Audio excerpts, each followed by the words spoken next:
Ugh, you said you were over him, but his hoodie is still in your rotation. It's time. Grab your phone, snap a few pics, and sell it on Depop. Listed in minutes with no selling fees. And just like that, a guy 500 miles away just paid full price for your closure. And right on cue. Hey, still got my hoodie? Nope, but I've got tonight's dinner paid for. Start selling on Depop, where taste recognizes taste. List now with no selling fees. Payment processing fees and boosting fees still apply. See website for details. This is your fix. I'm your host, Stassi Schroeder. Welcome to Tell Me Lies, the official podcast. What's the most unhinged thing of season 3? Steven, because he's so evil. I do think he is misunderstood. You see everyone face consequences. It's intoxicating. The writers just know how to trick you. There's always a twist in this show. Tell Me Lies, the official podcast, January 6th, and stream the new season of Tell Me Lies, January 13th on Hulu and Hulu on Disney+. It's another Q&A edition of Optimal Health Daily, and I'm Dr. Neal Malik. Hey there, welcome back to another Friday show where I answer your questions. On all the other days, I read health and fitness blogs to you like an audiobook, with permission from the authors, and always with a bit of my commentary at the end. Now, I'll let you know how you can send in your own question at the end of the show and get rewarded for it.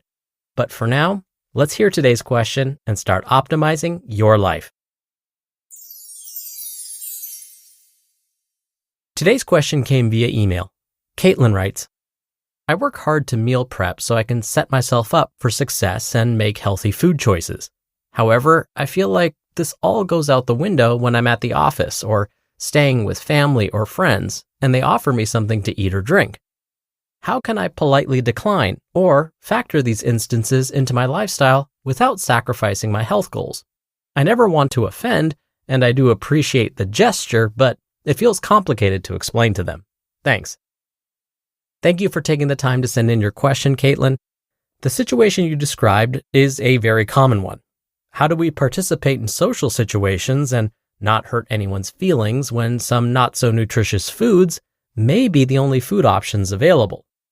The good news is that if you do indulge and enjoy some of these not so nutritious foods, it won't undo all of your hard work. There is an exception to this, which I'll discuss in a second. But let's think of this situation in another way. Let's say you've set a goal to drive across the country to see the sights along the coast. But at one point along the way, you make a wrong turn.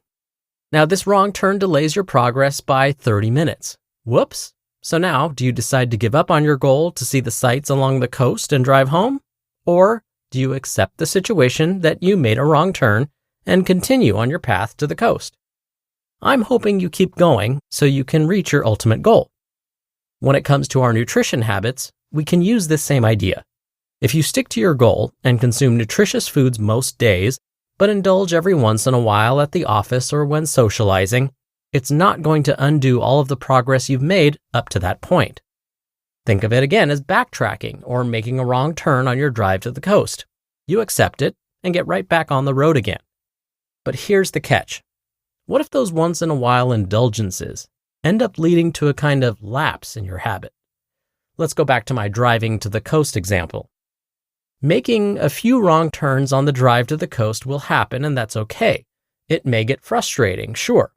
But the important thing is to get back on the road and head toward the coast again.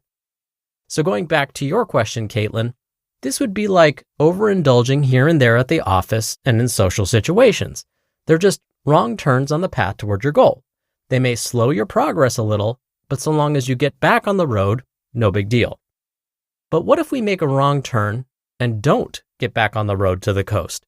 For example, what if those few days at the office or dinners at restaurants lead to over-consuming calories at every meal? Using our drive to the coast metaphor, this would be like making a U-turn and heading back home. If these same eating patterns at the office and during social gatherings happen regularly, then yes, it's possible these situations over time can prevent you from reaching the health goals you've set for yourself.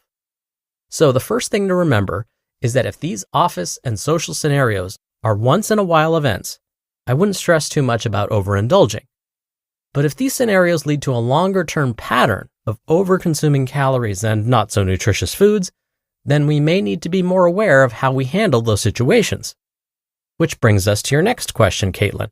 How do we say no when we're being asked, maybe even feeling forced, to consume food or drink that doesn't align with our health goals? This is tricky because, as you said, you don't want to hurt anyone's feelings, and you want to show that you're part of and enjoying their company. If saying no just doesn't seem possible, then say yes, but maybe only have a couple of bites or sips of that drink. Take your time enjoying those foods and drinks. Ask someone if they would like to share with you. If someone's watching you while you eat or drink to get your reaction, that's fine, but distract them in conversation or excuse yourself because you need to say hi to someone you just saw walking by. Then, after those couple of bites or sips, you may need to dispose of the rest. I hate wasting food, so it does hurt me to say throw the rest away, but your health is more important. If there's a compost waste bin, place the food or drink in there.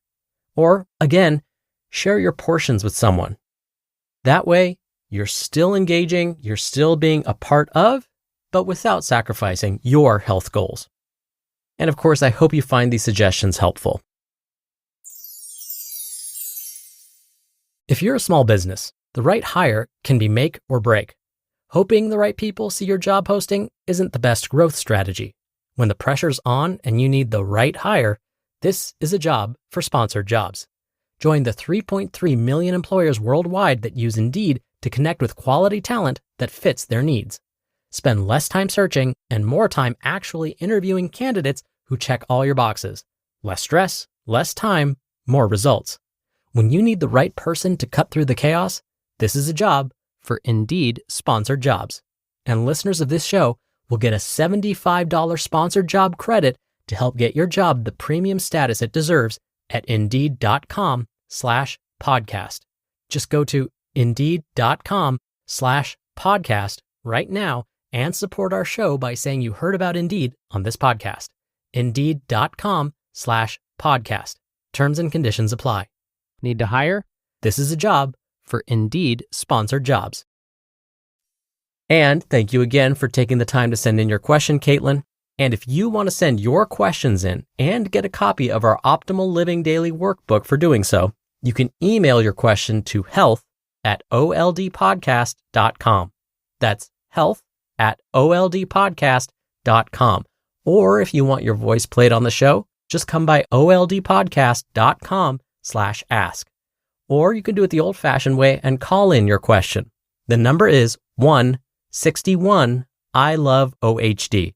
That's 1-614-568-3643. Thank you so much for sending in your questions. Answering them is my favorite part of the show. But that'll do it for another Q&A edition of Optimal Health Daily. Thank you so much for listening every day and all the way through. I hope you have a great start to your weekend. And of course, I'll see you back here tomorrow where your optimal life awaits.